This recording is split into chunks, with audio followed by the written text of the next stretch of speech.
she was very prepared to come at Peter. And I thought her evidence of like, well, Peter came to Parvati to work together, and I thought that was fucking weird. And so I left. I didn't want no part of that. I wanted to mind my business. That was so good. That was so good. Because when Peter started, just like she washes herself of all responsibility of that room. Oh, it was so good. When she like a BB moment, which is like a beautiful black moment. Did we get any of those in this episode? Black. We have a chaotic vibe moment of the chaotic vibe moment. And you're watching Black by Reality. Black by Daddy. And those who love us. All right, you're watching Black by Reality or listening, and I am Nicole. We're a place for Black by Baddies and those who love us. And I'm here with Izzy of Big Brother 25, but also an awesome flautist. Thank you. Yeah, sure. Take your pick. Yeah. Yeah.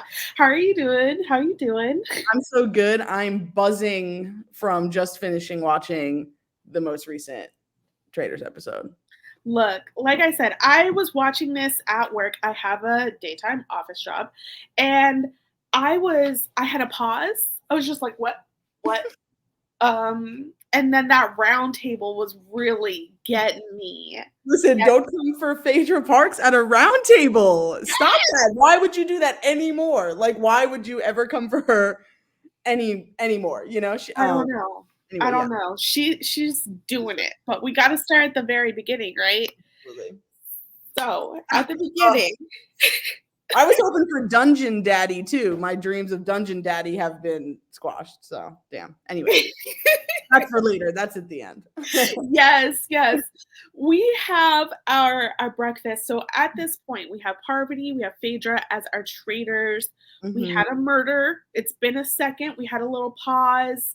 I don't know if production was like, we gotta wait a little. I don't know. Yeah, I call production interference on the last episode. That was last episode, you know. But I'm not mad at it. I'm a little mad at it. Yeah. Well, what do you think would have really like changed if we got our murder last episode? Oh, I mean, I just think I'm so sick of this like crew, you know. Like is the crew the Peter posse?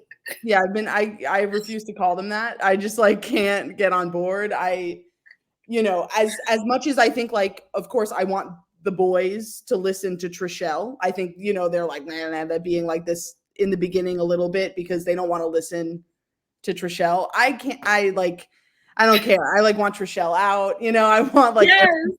I think it's like not. I don't know why everyone's so surprised that Trishelle wants to put it on Phaedra. This is like her. This is what she does, Yeah.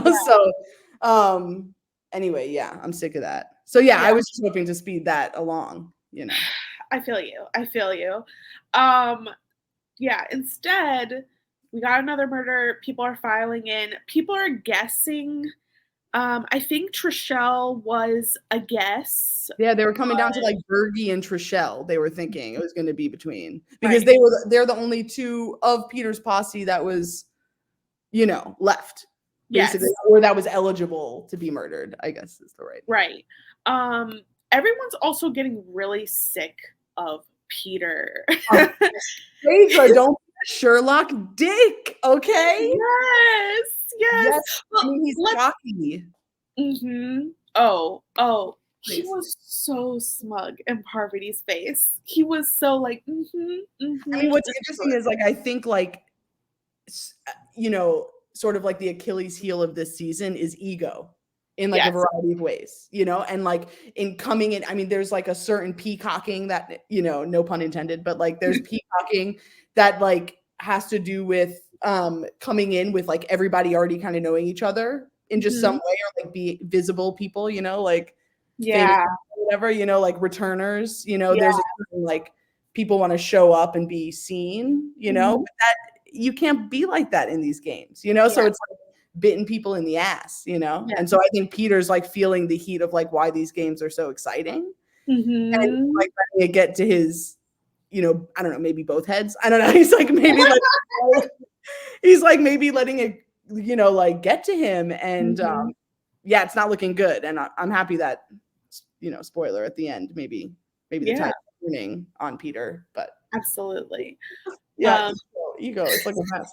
Even part of me, you know what I mean? Anyway. Speaking of the peacocking, we have to remember the first person who was murdered on this show was Johnny Bananas. And can you imagine the amount of peacocking if we still had bananas? I mean, honestly, I'm thrilled that he was the first one out. Like, for as much shenanigans that like have been going on in terms of like gameplay and stuff, like I don't know if I don't think we needed Bananas' voice, No, but very different season. It would have been a very, very different season, I think. Yeah, sure, obviously, Agree. All right. So, yeah, I think Sherlock is a dick. So yes. It makes sense. But anyways, we do get the very murdered Bergie from Love Island, USA. Delicious. Murderlicious. Murderlicious, He said, I played the best game I could ever play. Coming in, I was really nervous. I learned more about myself. I'm able to handle confrontation better. I got to show that I'm someone who can't be manipulated.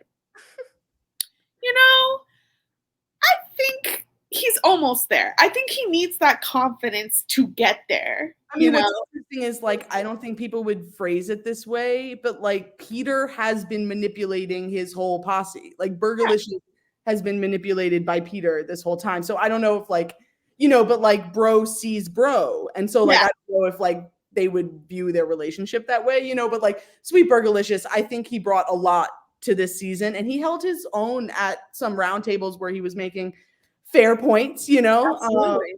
So yeah, I'm Team Burgerlicious. Why not? Like for a fairly NPC, like he he gave us something, He did. So rest in peace, Burgerlicious.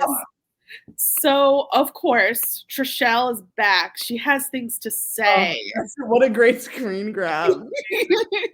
So she thinks Phaedra is still a traitor because she doesn't talk game, throw out names, and has a twitch in her eye. I know the twitch is sending me. Do you agree with this? I mean, like, I actually like, coming from me, like something I love in Phaedra is that she emotes, she expresses with her face, and so I don't necessarily think that the twitch that is maybe one of her like mannerisms is necessarily like a specific tell, but I will say, and at least in my own very limited experience playing Traitors online, it is like, and being a traitor, I don't know it's hard when we have all the information. That's all. Because I'm Team Phaedra till the end. I think she's doing great. I think she's had a hard episode. I can't wait to like talk about it. But I'm Team Phaedra. I think she's doing great. But like, it's hard to, when we know she's a traitor, I want to be like, well, that's not a big deal. Why are you picking on her? Why but faithfuls, like, stop. Exactly. But I get it. Like faithfuls are trying. They're searching. Observe everything and notice everything. So anyway. And like, this is my thing. I don't think she has a twitch in her eye, but she does like she's got this eye roll. If she doesn't like something, she's like, okay. So everything. Yes, exactly. So that's like when Dan was trying to throw her under the bus for her reactions, which he accused her of having big reactions. We get a very different approach in this one. Because they're all reaching, they're all grasping straws. Like, she's extra. Like, what are you talking about? So, I love that. I will say, like, Kate, her read is wrong because Phaedra's a traitor, but I like appreciate so much Kate being like, how dare you if you're saying that your personality is passive, how dare you get on her for something that is her personality that she can't control. So, and like, an expressive, loud, opinionated woman is always going to get shut down. So I just like loved Kate standing up for that. I want to like keep on this energy of like letting people be who they are and not using that, turning that against them, So Love it. Love it. Now, Trishelle, she works on her men, which again, it's still so wild to me that she is working with Peter all of a sudden. So she tells Peter, Phaedra is a traitor. Peter doesn't seem convinced. Kevin joins, and he's much easier to convince. He's like, sure, I'll jump on this bandwagon. So so now the plan, because Trishelle also thinks Parv isn't a traitor. Right. And so the plan is to now try to get Parv on their team to turn on Phaedra for banishment, because even if she is, she's going to take that opportunity. And Trishelle says if she gets murdered, we're not, why are we dying on this hill? Literally. I don't know. I think it's insanity. Like, also, like, what filming for this is like 4 weeks. Like, y'all are not that, like, no one's dying. No one's actually dying. It's like, it's hyperbole, motherfuckers, like, I don't know. But yeah, I just think, like, I don't know why Trishelle is trying to push. So I think it was not great gameplay on her part to push so hard to get Phaedra banished specifically at that round. Yeah. Because like, you just want to plant seeds. Like, if you still want to get Parvati out, and clearly they're not. See, if it were me, I would be like, great, get rid of Parvati. We're sus on Phaedra, but no one else is. So let's keep that in-house, get ourselves to fire, have a sure win of, like, throwing the red flame and getting out a traitor. And, like, I would want to keep some of the traitor information to that I trusted as faithfuls, I think and get out faithfuls. Like, I don't know why they want to keep other faithfuls around. Like, that also blows my mind, That's what I was confused by, because I was a little worried after last episode, because if we remember Peter's group here, which Bergie has fallen, so he doesn't exist. Right. So it was this against the leftovers. You didn't see that. Yeah, you're right. Okay. So against the leftovers, and I thought the leftovers' whole plan was, we're keeping the faithfuls, we're keeping the numbers, and we're voting the other side out. That didn't happen this time. So, no. And I'm kind of happy because I'm like, the survivors are breaking the game. It's no longer going to be like a crapshoot. It's going to be a pure numbers game. So I'm happy, but I'm also like, what happened to the plan?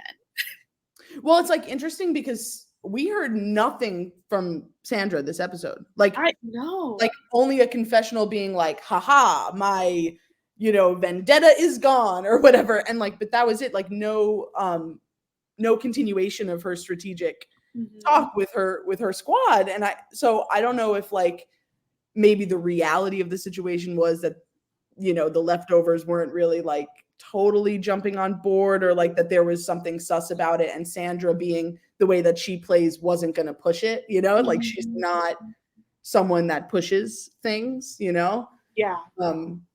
So whether it was that or not, I the, like, survivor Big Brother person in me is, like, a little upset to see that that kind of play die, because I just think, like, even as a faithful, I want other faithfuls to go, like, as a faithful, I wouldn't want to win with more than one other person, because, like, why? So I don't know. Okay, can we put our tinfoil hats on? Is there any way that a producer was like, no, you have to keep, because it's so much more interesting if they do banish a traitor and they have to start over and do another recruit. So I don't know. Is it the whole keeping the traitors around? We all know who the traitors are. You think there's any little influence? I don't know. I think we all know there's sprinklings. Like, even if it's like, you can't, I don't know. I don't know if I would necessarily throw a flag on this one. Okay. Major production interference. Definitely last episode for sure was like sus as hell. Yeah. I think, yeah, I mean, I could get on a whole like conceptual thing about this, but it's like, I think it's like also hard when like humans are also making this show. Like, I think like people, if you're good at reading like nonverbal body language or things, like I think you can call production interference everywhere, so I don't know. Yeah, so maybe I just like desperately want to continue playing these games, so I will be devil's advocate on this topic. Right, tinfoil hat off. We're fully immersed now. Yeah. All right, so Peter, he has to take charge, right? So obviously he's going to go to Parv. Again, we're in the kitchen. It's tense. And they're talking about where their whole thing went wrong. Once again, Peter's like, oh, we can work together. And Parv is like, all right, I'm going to try to manipulate this man again. And she starts talking about how she started porcupining and like, Parv the porcupine, I guess. Oh no. Yeah, I mean, I said this about Dan, but I think Parvati also has a little bit of this, which is she did not figure out what she was gonna say as a faithful. Like last roundtable I thought was the cringiest from her. Like I was like, oh my God, I'm not buying this. Like, I don't know. This is like so hard to watch because I see her as this like incredibly like poetic with her words when she's like trying to woo people in. You know what I mean? Like that's like the thing that you get drawn to, like anyway, and it's just like such a mess. And so I just feel so obvious that she's lying every step of the way, so yeah, so it's like a little bit disappointing, actually, like I love Parvati, like Queen, So I think this is it wasn't great. It's kind of a very nice move at this point. After so many people being suspicious of her, just banish her, just put her out of her misery, because at some point it is going to be hard to come up with reasons. I mean, yes, or you use her also. She becomes the Kate of this season, which is like, nope, it's too obvious now, like, and Parvati can use that to her advantage, like she could get wilder and wilder, and like people would continue to be like, oh wait, oh no, we were wrong. I don't think like, I don't think her trying to plead the whole like, no, but I'm actually the most faithful of the faithfuls, and like, I don't know. I don't think it, and be like, oh, silly me, I trusted Dan. Whoops. It's like, yeah, no one's buying that. No one's buying it. But she did try the Kate strategy at that round table. I clocked that as well. Yes. But anyways, as Peter and Parv are talking, MJ eavesdrops. I love MJ's fetish for this game.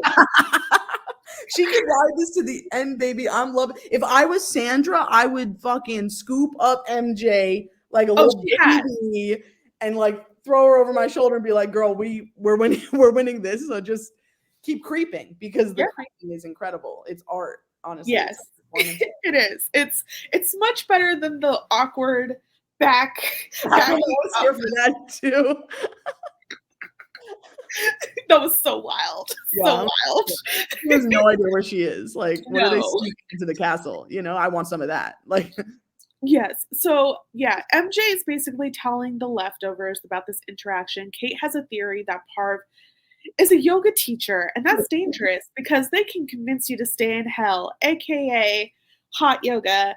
And she then talks about Bikram yoga, which I just think of the cult documentary. I was just gonna say, it's Mother God. She's Mother God. Like, I was just yeah. I mean, the yoga teacher thing is code for like female cult leader, But I mean, is that not also kind of Parvati's vibe on Survivor?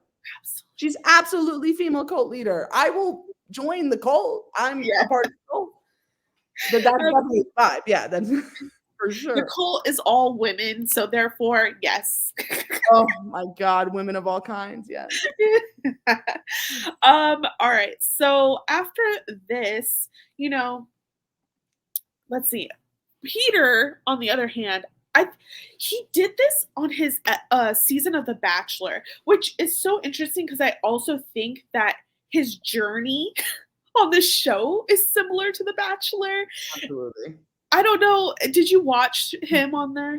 The fall is coming. I am currently, I would consider myself a Bachelor Nation bitch, but I am late to the party. So I have not seen it, but I have only heard all of the bits and pieces from now being part. So you know about bone zoning in the windmill 4 times? Yeah, I mean, like, yes. yes. All right, good. And then, yeah, I feel like at the end he was so tortured. He was just sitting there, like. I'm not sure he's like maybe good at really taking responsibility, like for things that he's done. Like, I also think like the state of the castle at this point is like kind of consequences of his actions, Yes. And I don't think he sees. I think he really feels bad for himself, So, yes, of course he does. It's a little devastating, Yes. I had high hopes for him. He had like 30 seconds of brilliance, and then it just poof, like it went. Yeah. Which is very much Peter Weber. Yeah. So anyways, but yeah, they're just acting as well as they can. Trishelle, she also, they're going to the mission, and Trishelle starts working on Parvati. Sean and Sandra are there, and it's awkward. It's very awkward because Sandra has her neck totally cranked around. She's not gonna miss a single thing. No, she must hear. She must hear. Michelle's just like, I believe you. We got this. Meanwhile, Kate is like, it's the cabin. We are going to the cabin, and it's raining. Right. She was like, oh God, why did I do this? Why did I do this? My bonus isn't big enough. Pay me more money. I hate this. I hate this. I hate this. Yes. Okay. They go up to the creepy cabin. She was right. But we finally, Big Brother fans have been waiting for this since, I don't know when this was first announced, but it seems like forever. Dr. Will is finally here with these huskies that look like wolves.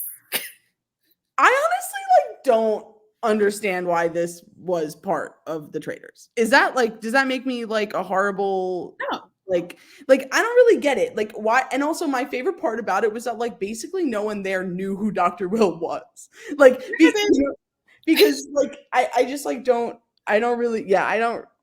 So he was hosting it? Like that was it? He just like randomly hosted this thing? Yeah. I thought it added nothing.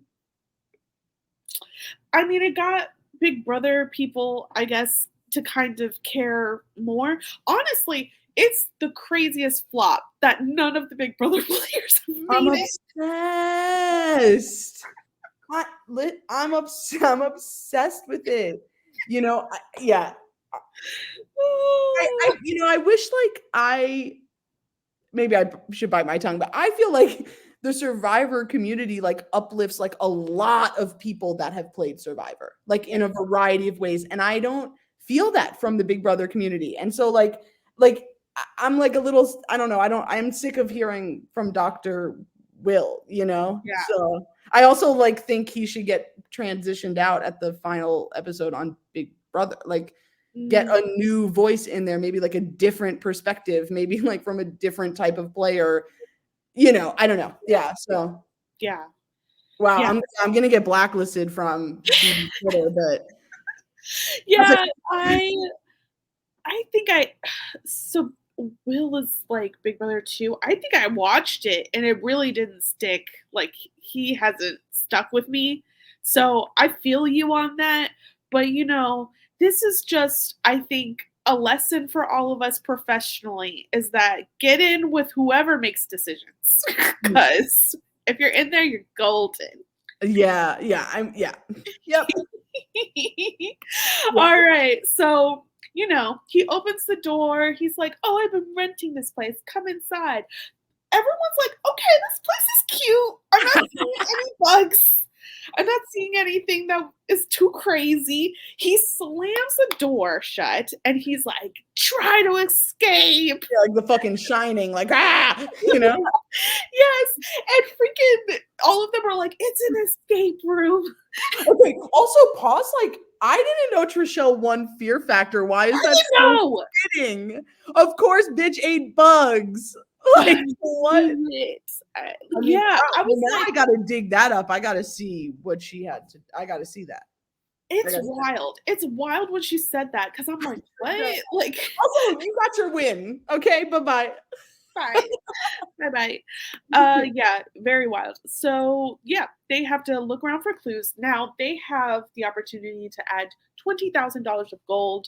There's gold in there somewhere that they have to get, but if a person leaves saying the safe word haggis, that will cost $1,000 for each person. So CT, I don't know. CT was ready. Did you notice? He came and showed up, Gold Brick Daddy. Let's go. Yes. Let's go, snake in my pants. Like, I mean, CT's in his element in the missions. You can't, I would love to be like, yes, CT, tell me how to do these things and carry me on your back and squat me and like all these things.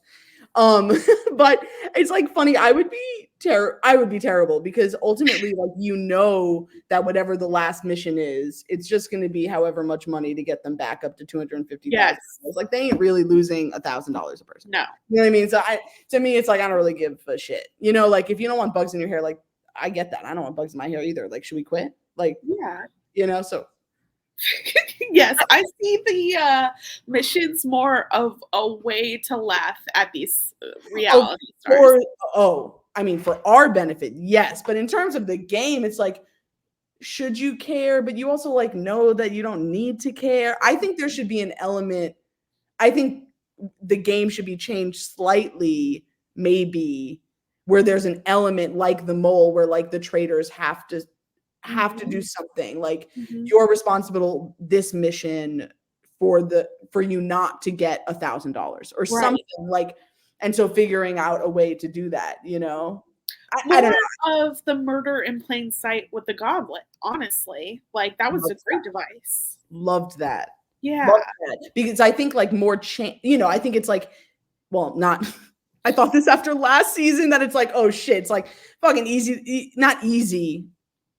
3, not easy, but like, okay, the way to win is a traitor, there's no way to win as a fate, like not no way, but it's like less of a, like, excuse me, but Peter said the right way. I know. Okay, well that could be like a whole other deep dive into like that whole fucking vernacular and fucking bullshit.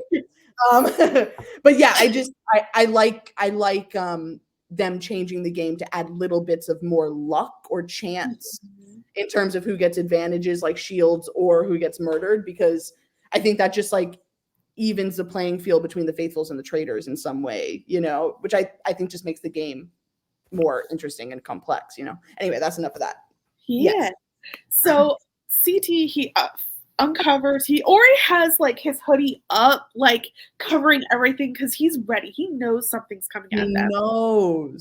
And we find the map and a key. They must escape through tunnels as other people stay back in the cabin and give directions. Someone also has to switch on the lights. Either the tunnels are lit or the cabin. And of course, when the lights go out in the cabin, Dr. Will literally pours freaking bugs on people.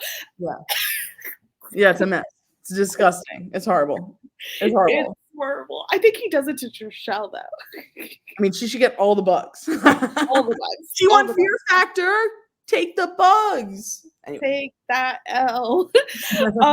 So people are getting sprayed with something stinky. I don't know what that is. Dr. Will's pouring maggots. Phaedra and MJ. Yeah. Surprisingly, they're out. First of all, look at this shot. It looks like from Tough as Nails. You watch Tough as Nails? No, I don't, but it really does. Any commercial that's on, it's like, okay. Oh my God. Wow, this is incredible. It is. I have a recording of when we get a haggis. So, excellent. I love that we work up to this haggis. We do in spirals. I'm gonna be haggis in 2 seconds. Give us a light. Give us a light.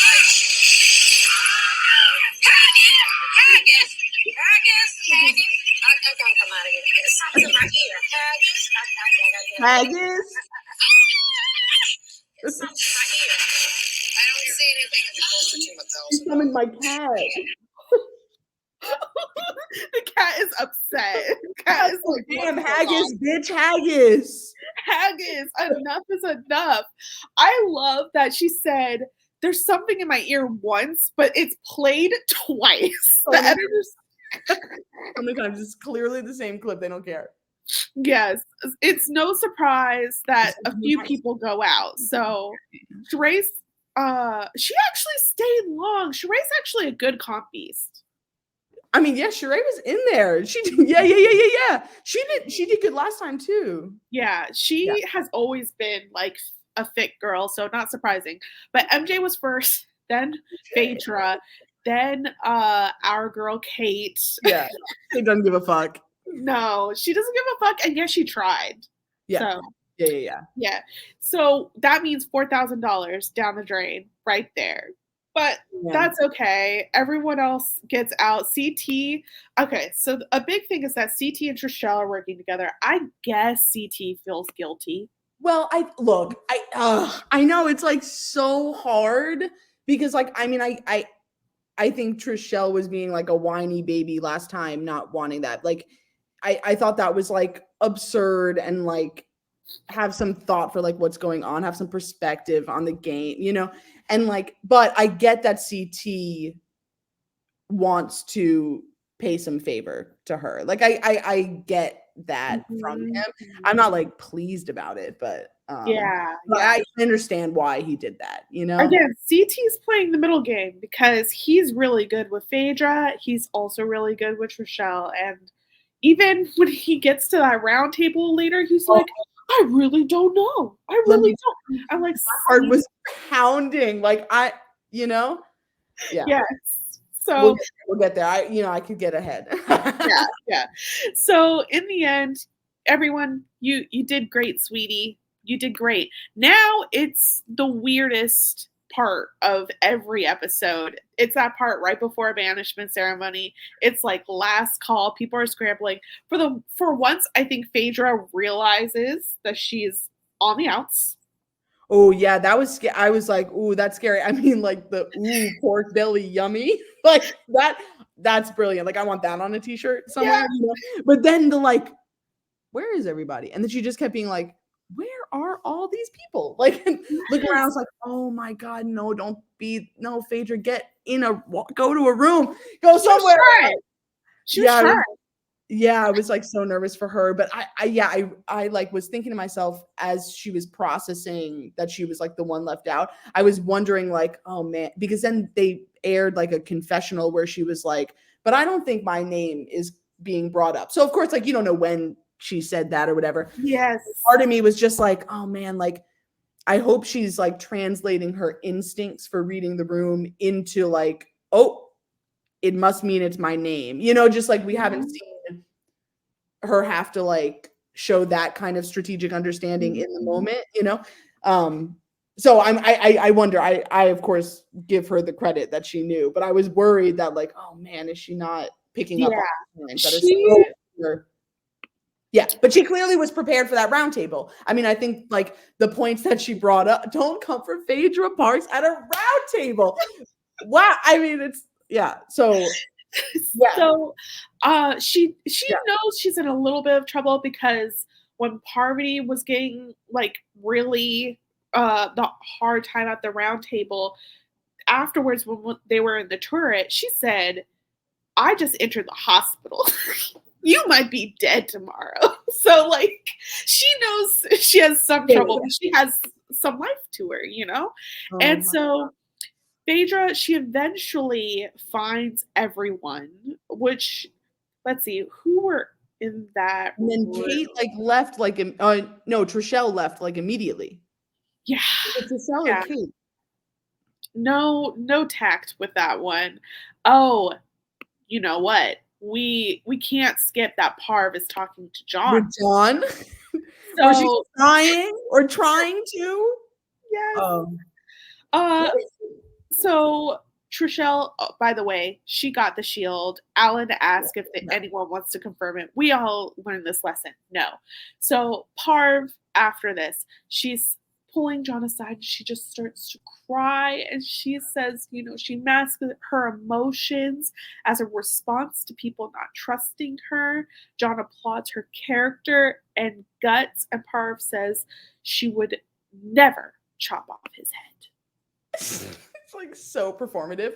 It's like, listen, we're Parvati, we're having queer love these days. We're like feeling our like badass self. Like no one is believing that you're like feeling any type of way like that. Like that's it. It's not, she does not win the Oscar, I think. You know, in some ways, John is the one that won the Oscar in that. Okay, because I'm mad about it. Like I don't want to be Team John. And I'm not really Team John, but like in that moment, I was like, oh, I even wrote down this motherfucker is gullible. Because I was like, gullible. He did great. Yeah. Great. Holy he shit. is what Bergie will eventually be if everything works out. Oh no, that progression is so good. What a good read. Holy shit. Yeah, absolutely. Well, yeah. John is such a politician because he's done this several times now, and you can tell he'll see a moment of like, oh, I have something to say. I could do this. When he made it to the end with Parv in that last freaking mission, he's like, "You are the last survivor." That's so good.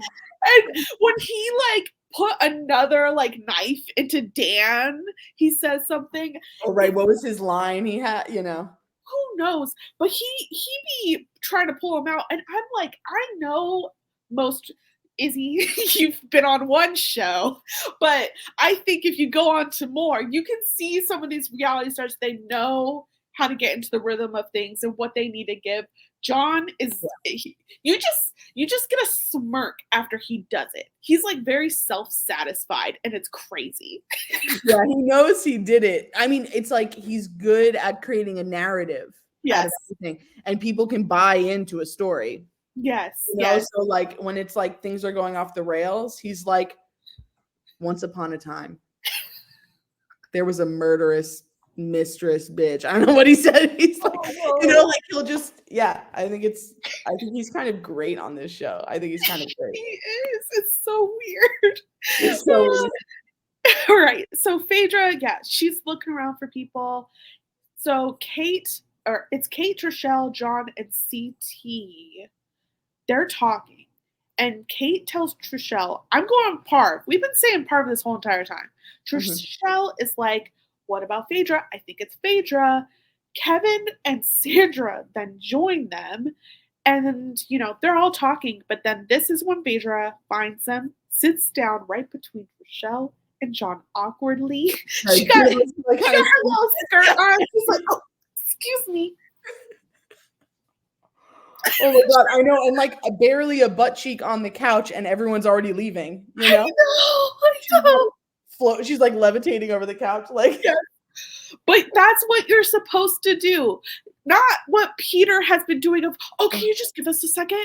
Oh my god, that was disgusting. It's just like it's not that kind of game. Like, who made you HOH? Yes, exactly. You don't have to have meetings with you. Like, you don't have your little, whatever. Anyway, nightmare. Wild. But I don't know why in that conversation I don't know why Peter's posse doesn't understand that, like, ultimately it is a more powerful position as a faithful to have a group, but that all of the faithfuls don't think there's a group. Like, I don't know why they're not taking this opportunity to be like, you know what? You're right, Kate. We have to stick together. Like all, however many, like 9 of them are left, whatever, like all the faithfuls, because like the divide is just going to mean that like when they don't have a target, they're just going to be coming after each other. And right now Peter's posse doesn't have the number. So it's like dumb. It's just dumb. Like, wait, you can banish Phaedra next time, know? And like, I think it's literally them not being the gamers. Because we have to remember, all the way back at the beginning of the season, Janelle broke it down and she said there's a gamers group, Bravo, and whatnot. And I think but again, and I said this to James last week. I was like, I don't know who Trishelle is. This is my first introduction. But she's a gamer. She's on the challenge. I'm like, I understand why everyone else in Peter's group is making this very obvious and bad play. I don't know why she is making this very obvious and bad play of being in an obvious group. Yeah, I mean, it's not like she was like a mastermind on the challenge. You know, I think her instincts are very much herd mentality and are very much like, I think she feels comfortable with those boys. You know, like I think there's familiarity in like the vibe of how they're like, you know, gaming, you know, or like think they're gaming. They're also like the self-righteous group. I don't know. So I mean, yeah. So then we get to our roundtable, which was wild. Parvati starts this. Is that a mistake? It's like a hard, like you have to admit, like that's got to be a hard decision to make, you know? Because like, of course, you know that maybe it looks sus if you're not defending yourself, you know?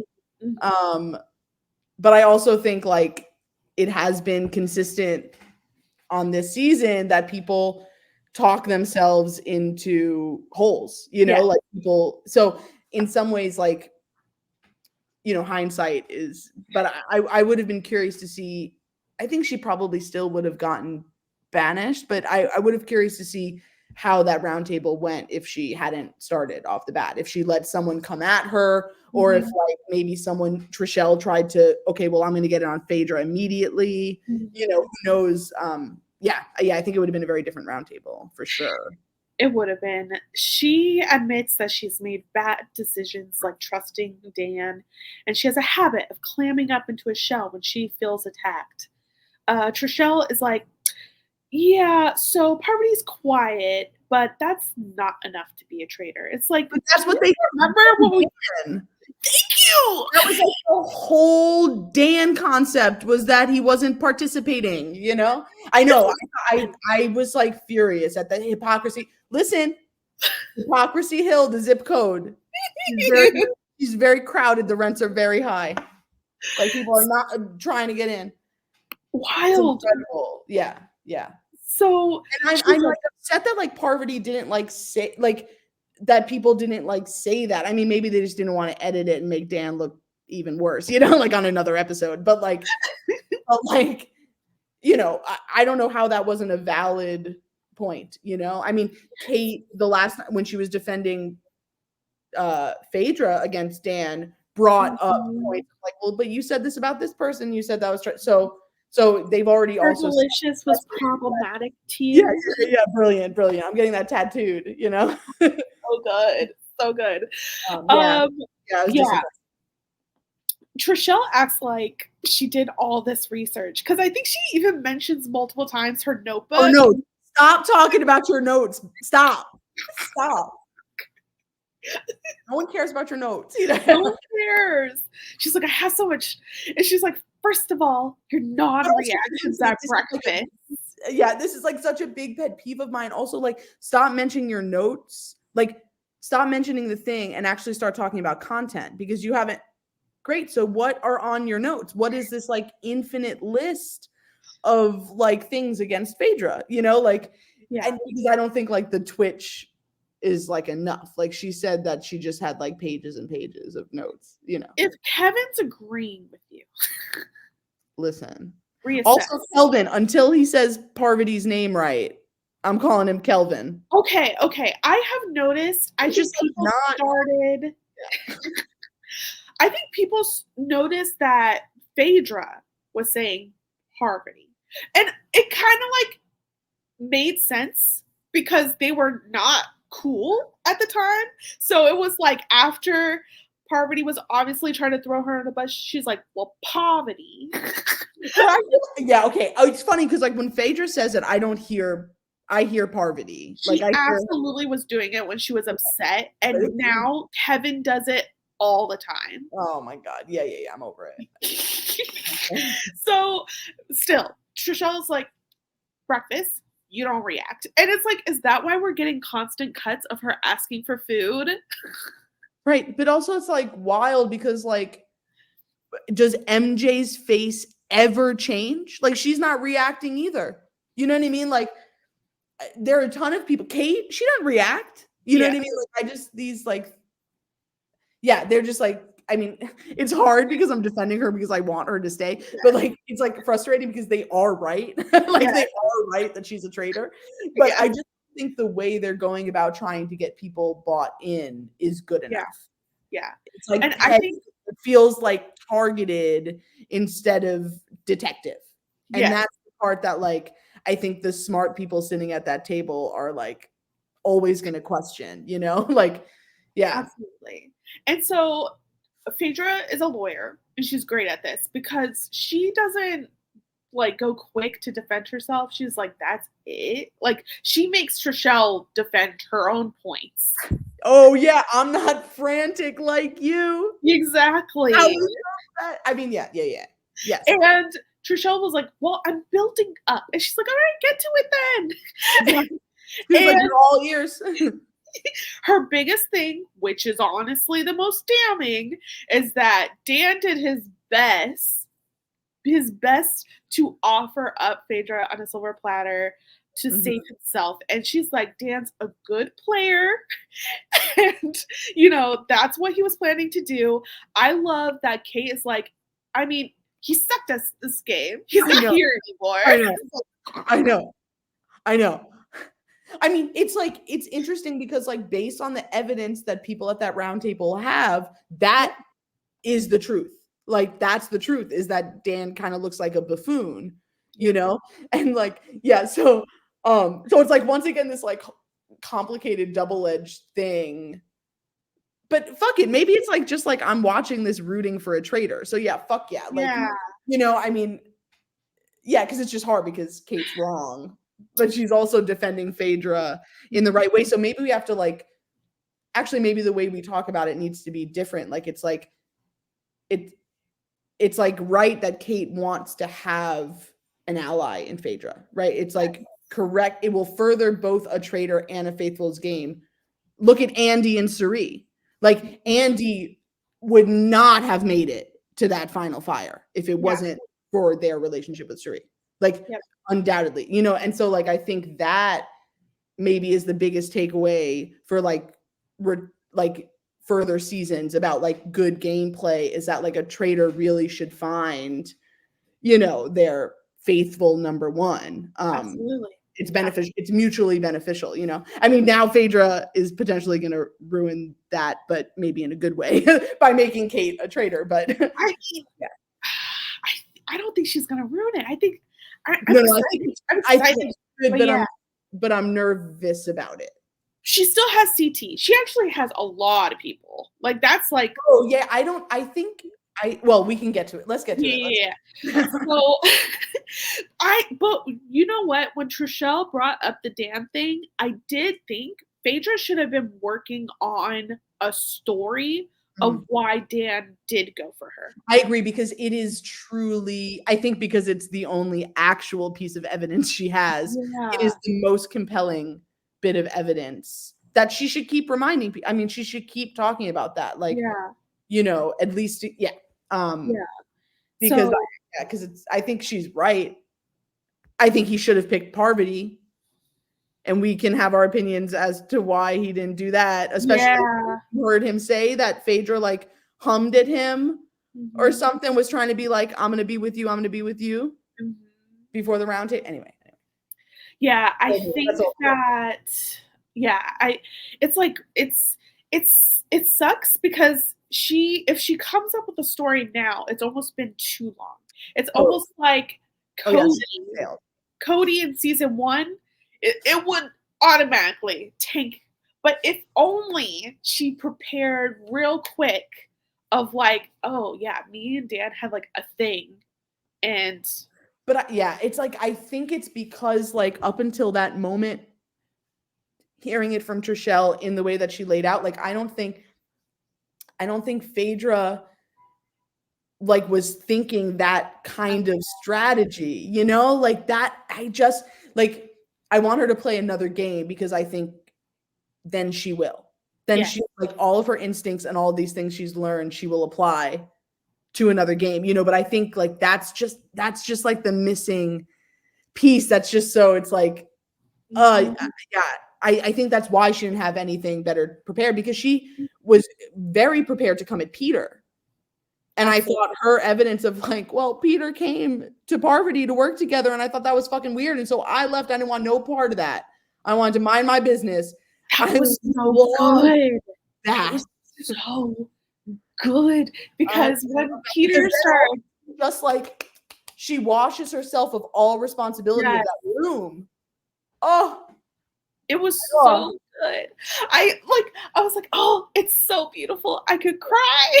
Like, they're like, Peter, why are you switching up? You've been Parv this whole time. And she's like, oh, there's a backdoor deal going. And it's like, I love that. I was like, bitch, tell them all. I love this so much. And now it's gonna be Peter versus Phaedra.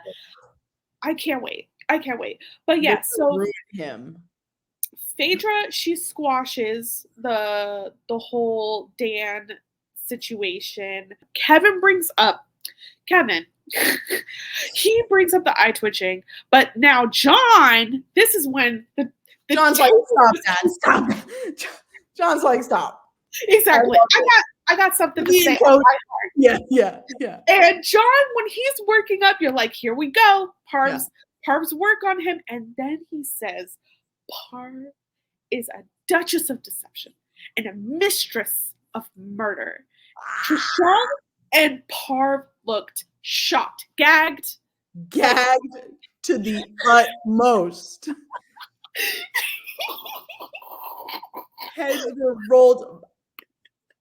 My mouth got so dry. Like, he points out that Parv is scared of banishment a lot more and is serene at the mention of murder. And I'm like, I know, serene. I know it was like, that was damning. Yeah. Damning. He's like, you're fighting for your life not to be banished every week. You do not talk about being murdered. You do not care at breakfast. Yeah. You do not talk about the murders. I mean, that's like, that's it. That's obviously a real thing to look at, and no one said it but him. I was like, John, you also, in this thing. Yeah, also something to like really think about, because like ultimately in these games, which of course like I learned like in all of the hard ways, or just like it fights all my instincts, is that like even keeled is like the way to go. And like on the Traitors, that means like that you have to be the same type of reactive in all situations, because faithfuls are always vulnerable. Yep. So you have to just like, yeah, it's like wild to think that like, yeah, being neutral in all ways means the same kind of nervous on the Traitors, you know? Absolutely. He mentions the sacrifice ritual. People were pleading for their lives. He points out Parv didn't say anything. I know, which I thought that at the time too. Like, what are you doing? Get in there. Get in there. Get in there. No. So at this point, everyone has made their case. They're voting. It gets so close. I was so stressed. So there were 5 votes for Parv, 4 for Phaedra. Comes down to CT. But you know what? When he said we're looking for traitors, I'm looking for traitors, not love. I was like, but I was like, you liar.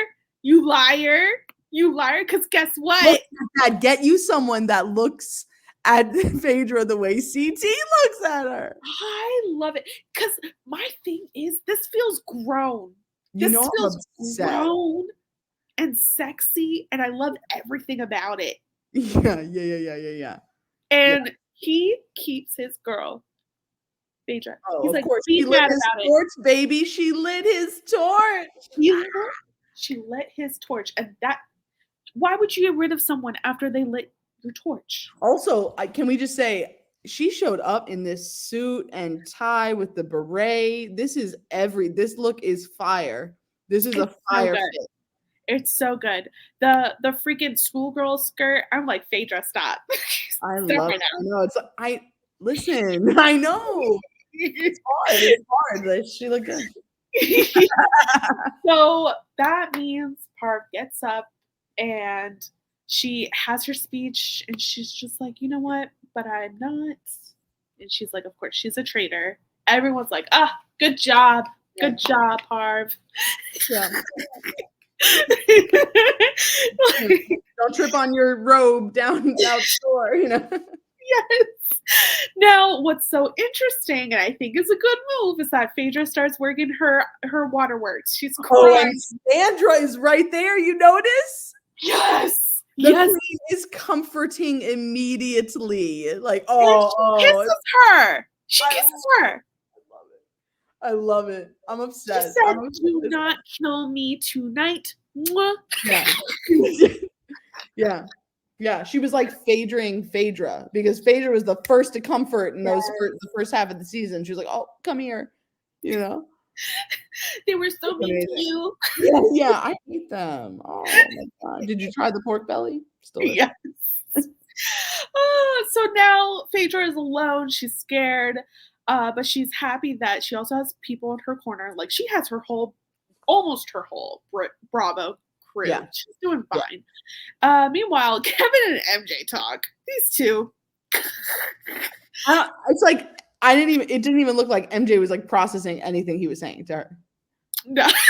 It was just like, she's just here. They're supposed to be in different groups, but I guess that doesn't matter anymore because actually I have a different one for this. Well, because Kevin is sus on Peter now. That could really change things. Like they gotta hop on that. They gotta hop on that quick. They are. They're definitely going to. So, all right, here it is. So Peter's group is. Can you imagine if it just comes down to Peter and Trishelle clinging to each other? Exactly, because it goes unsaid. John ended Peter in a way by going against him at this round table, so he might have defected from the Peter posse. Kevin, he gets only the most obvious things. He's like, why did Peter switch? That's weird. And it's like, it is weird, Kevin. So he's probably jumping ship. And that just leaves Kevin Peter just like in that moment learned to critically think on his own. Like right there in that moment, he was like, wow, I can also assess behavior. He was like, oh snap, that's what they've been doing. Oh my god, I can do that too. Like I just like it felt revelatory in his tone. You know what? I think Kevin is like, I'm gonna go with the wind blows. Like he'll try out any theory. Trishelle gave him this one theory about Phaedra. He's like, I'll try it out. And after he saw them get embarrassed at the round table, he was like, MJ, I think we have to go a different way. Okay, see, to me, people like Kevin are super dangerous in these games because he's like the type of person who like you absolutely need to be the last person to talk to him. Yes. Because like if you talk with any sort of authoritative tone, even if your reasoning is like all over the place, he's going to be like, you're right. He's going to be like, that's it. I never thought of that like that. So it must be right. And then someone else comes and it's like, you know what? This is what I think. And he's like, holy shit, you're right. So it's like John was too compelling at the round table. And so that's it. Like, he's like, squirrel, and so that's where he's going to go. And those people are so dangerous because he's like actually truly not predictable. Like it kind of, I'm going to say, gives you and Sari a little bit. No. You guys were flipping. You were stressing the live feeders out. Well, I'm going to say what I say. Like, I think Big Brother is ultimately like a lazy game. Like Yes. we weren't flipping. It's like we have the time to think about all the things. So we and you did all the things. Yeah, so we did.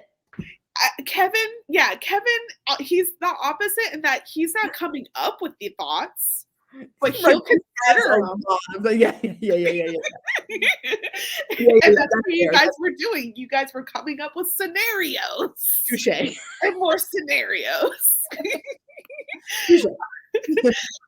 All right. So at the end, Sandra's also weirded out by Peter, but I feel like we already knew that. Peter pulls aside Kate to try and convince her. Kate's like, I'm not having this. Yeah, I mean, Kate's like, do you think that I'm like convincible? Like, not at all. Like, no part of. Yeah, I mean, that's just like a bad read on Peter. Like, the person to go to is not Kate.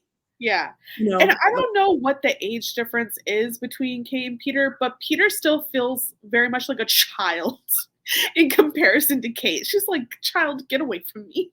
Yeah, 100%. Yeah. Alan. Oh, I didn't include a slide of Alan looking great, but he did look great this episode. I'll just edit it in. Flashing. But Alan, he goes to a tour. Phaedra's there all by her, lonely, man. Yeah. Lonely. Mm-hmm. And he's like, look, you recruit tonight or murder. She doesn't even like do she's the whole reality show. Yeah, she's like, I need someone. We're not cutting to ads. We're not cutting to ads. I want to recruit. Okay. Yeah. I think it was going to be Kate or CT. Yeah.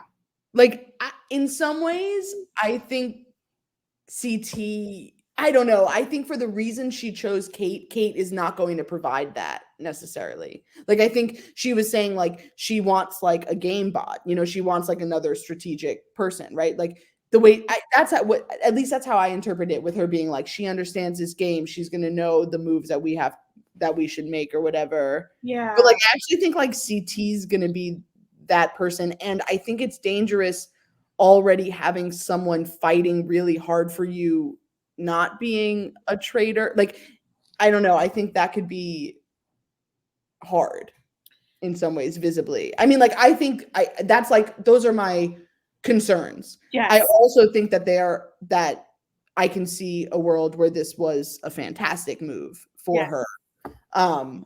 I also recognize, because I remember maybe it was last episode, that Parv was like, well, I want to recruit Kate down the line. Yeah. So I wonder how much Parv's influence, being a gamer, was like, oh, she saw something in Kate. I like Kate. Like, let's move forward. Yeah. I would be scared, honestly, of adding CT given his whole career.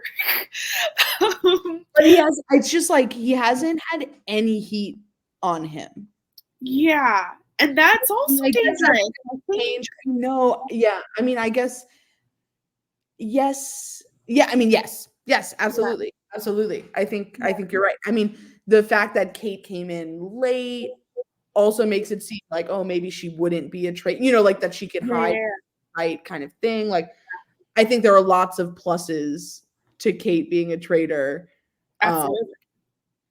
But yeah, I don't think it was her only option. I mean, the thing about, like, Phaedra maybe picking up on what Parvati said earlier, I mean, the thing that I have loved the most, and I'll say this forever, is just how much Phaedra is a sponge and has collected learning how to play this game and, like, applied it in her own way. And so, like, I don't doubt that maybe that was still in her head. And if that's where she got it from, whether or not it works out or not, I love that, because that's like showing respect, you know, in a way that I don't think Dan showed her, or like a lot, like, I think she's giving a lot more respect than she's receiving in this way. And so, yeah, like, so, yeah, I think that's cool. I agree. I do say, Dan fearing her is probably the most respect she could get. Fair, you know. I mean. Yeah. So yeah, she picks Kate. The way they did this, they got Kate. She's like, where am I going? Where am I going? Know they wanted her to, like, act, and she was like, oh, it's so gross down here. Yeah, but she was just like, Fergus, like, can I at least have some wine? And he's just like, get in the cell, close the cell. She's like, ugh, I don't know what this is. So he locks her into the cell. I'm guessing Phaedra comes down and gets her. But do we think she will accept or not?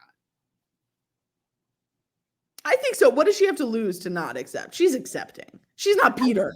She wanted to be a traitor. She says that when we first see her. She was like, oh, faithful. I wanted to be a traitor, but I guess. So she gets what she wants.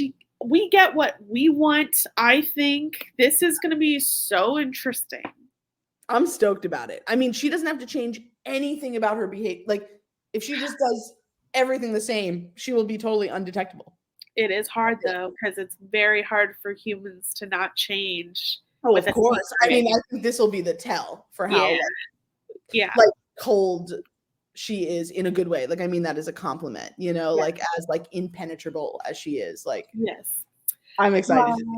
My pick for misguided faithful of the week is Peter. Yeah. He's cocky. He comes in strong. He lost so many friends. And it was just like unnecessary. What did Phaedra call him? Like, you think you're the like most faithful of the faithfuls or something? You're the faithful king, you know? Yeah. I mean, with things like The Bachelor, they're always like, you're here for the right reasons, right? So like, it's also kind of not surprising that he comes in with that air, but in competitive reality TV, no one likes someone who's like high and mighty. And I know it's like no one likes it, but it actually can be kind of powerful. Like people fall into that trap, and I hate it. It's like weaponizing morality. Yes. And it's like, don't do that to me, you know, like yes. And like I think all the people, I mean, everyone in his group except for Trishelle, I don't know, everyone was like, yeah, that's a faithful. But it's like Sandra and them are like, give us a chance. It's just not even fair. For every recap. Oh, do you have a different misguided faithful of the week just to make sure? Oh, I mean, no, we gotta give it to Peter. Are you kidding? It's gotta be for Peter, you know? I just wanted to check. Yeah. All right. So I mean, as you know, win it like every week, maybe, but like you know, but in like a good way, in like a fun way, you know? Yes. As you know, we do a beautiful Black moment for every recap that we do, even if it's hard. I actually have not thought about this before. Do you have one? Oh man, I would have to think about it. I guess I was thinking more of like my like queer little heart feeling like my, you know, gender presentation was the marriage of CT and Phaedra, you know? Yes. Like, oh my God, yeah, it's like everything. You want that to be your chaotic bi? Yeah, that's my chaotic bi. Good. Yeah, I definitely have given them the chaotic bi. All right, so this episode for chaotic bi. I mean, it has to be Parv. It has to be Parv thinking that she could like puppy dog tears. I know that, like, or Parv. Yeah. That's fair. Or should it actually go to John? Because John obviously played her. He was like, "Oh yes, your character." My God, yes. Get him on RuPaul next. Yeah, he will drag people. Right. All right, yeah, beautiful Black moment. I have to pick Sheree when I can just find something. So this one is that she lasted so long. Okay. I would like to say that that's where my mind was going, was like Sheree was fucking in there. Like I was shocked by that, actually. Yeah. She doesn't seem to like, but she does give in the missions. You know what? I take it back. You're totally right, actually, that she shows up for the missions. Absolutely. She's oriented, I think. She is. Anyway, yeah. I like it. Yeah. Oh my gosh, Izzy, it was so good talking to you. This was such a good episode. Like, I think, It's going to be hard to choose between this episode being the best and Dan's banishment. I know. I mean, it's just like, I think it's like, more people are coming at each other at the round table on this one. Yes, this is like a messier episode. This was like a chaos episode, and that was very much more like just. It's finally, we've been building. Yeah, exactly. It finally exploded. But I mean, I think what we're saying is that like coming for Phaedra at a round table is great TV. Oh yeah, because that's like the one constant in these two episodes. Like that's the same. I know that whatever casting producer, when they were, I know that they're so proud of themselves giving Phaedra. Phaedra should be on Celebrity Big Brother next whenever that actually Absolutely. Like she's her and John. John runs. That's the other thing is that John will be booking it. Yeah, He'll fall. He bounces right back up. Like I want to see him on the wall.